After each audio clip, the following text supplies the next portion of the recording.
బాగా దగ్గైంది. ఈ దగ్గును తగ్గించుకోవడానికి ఇదైతే చేస్తున్నాను. లాస్ట్ వీడియోలో కూడా చెప్పాను కదా, బాబు దగ్గుతున్నాడు బాగా ఎక్కువ అనేసి. సో ఈ దగ్గు కోసం అనేసి నేను ఇలా చేస్తున్నాను. నైట్ డిన్నర్కి ఏం వద్దనేసి ఇది ప్రిపేర్ చేస్తున్నాను. కుక్కర్లోకి నీళ్లు వేసుకున్నాను.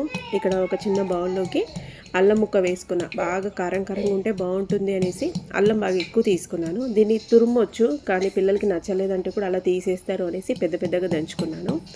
ఇంకొక 10-15 దాకా మిరియాలు కూడా వేసేసుకుంటూ ఉన్నాను. వాటిని కూడా దంచాను. ఒక బౌల్లోకి సన్న రవ్వనండి, ఇది బొంబాయి రవ్వ కాదు, బన్సీ రవ్వ కాదు, దీన్ని కన్నడలో చిరోటీ రవ్వ అంటారు, తెలుగులో ఏమంటారో తెలీదు. అంటే బొంబాయి రవ్వ కన్నా ఇంకా సన్నగా ఉంటుంది, తెల్లగా ఉంటుంది, సన్నగా ఉంటుంది. సో ఈ రవ్వ ఇలాగ ఉందన్నట్టు, చూడడానికి పిండిలాగానే ఉంటుంది కానీ రవ్వ రవ్వలాగా ఉంటుంది. దీన్నైతే బౌల్లో వేసుకొని పెట్టుకున్నాను. ఇక్కడ నీళ్లు పెట్టాం కదా పొయ్యి మీద, ఇందాక అల్లము మిరియాలు దంచుకున్నాం కదా, అది వేస్తున్నాను.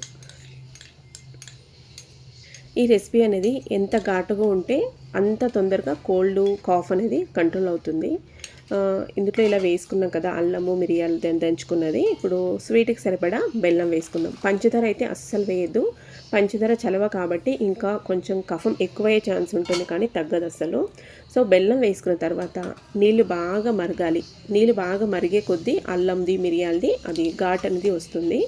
నీళ్ళు బాగా మరుగు పట్టే టైంలో మనం ఇలాగా రవ్వ మిక్స్ చేసుకుంటూ వేసుకోవాలి, లేదంటే వెంటనే ఉండలు కడుతుంది మనకి. సమ్ టైమ్స్ బొంబాయి రవ్వ ఉండలు కట్టదు తొందరగా మిక్స్ చేసుకుంటూ వేసుకున్నామంటే, కానీ ఈ చిరోటి రవ్వ అనేది, ఈ సన్న రవ్వ అనేది చాలా వెంటనే ఉండలు కడుతుంది. నేను ఇంత మిక్స్ చేసుకుంటూ వేసాను కదా, అయినా కూడా ఉండలు కట్టింది. సో లాస్ట్లో మీకు చూపిస్తాను.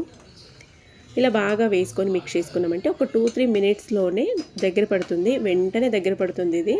అండ్ ఇది చల్లారే కొద్ది కూడా చిక్కపడుతుంది, అందుకే వేడిగానే తాగాలి. అప్పుడే మనకి గొంతుకి హాయిగా అనిపిస్తుంది అండ్ చాలా బాగా రిలీఫ్గా కూడా ఉంటుంది కోల్డ్ కాఫ్ వచ్చినప్పుడు తాగితే.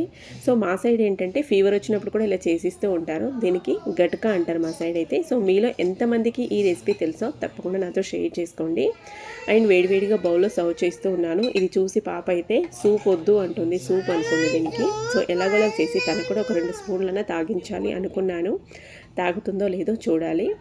ఇంకా బాబు అయితే తాగేస్తాడు, కానీ వచ్చిన అల్లంని బాగా నములుకొని తిను అని చెప్పాలనుకున్నాను. తింటాడో లేదో తెలీదు. సో ఫైనల్లీ రెసిపీ అయితే రెడీ అయిపోయింది. చూడండి చిన్నగా రవ్వ ఉండలు ఉన్నాయి. రెసిపీ నచ్చినట్లయితే లైక్ చేయండి. నెక్స్ట్ మళ్ళొక రెసిపీతో కలుద్దాం.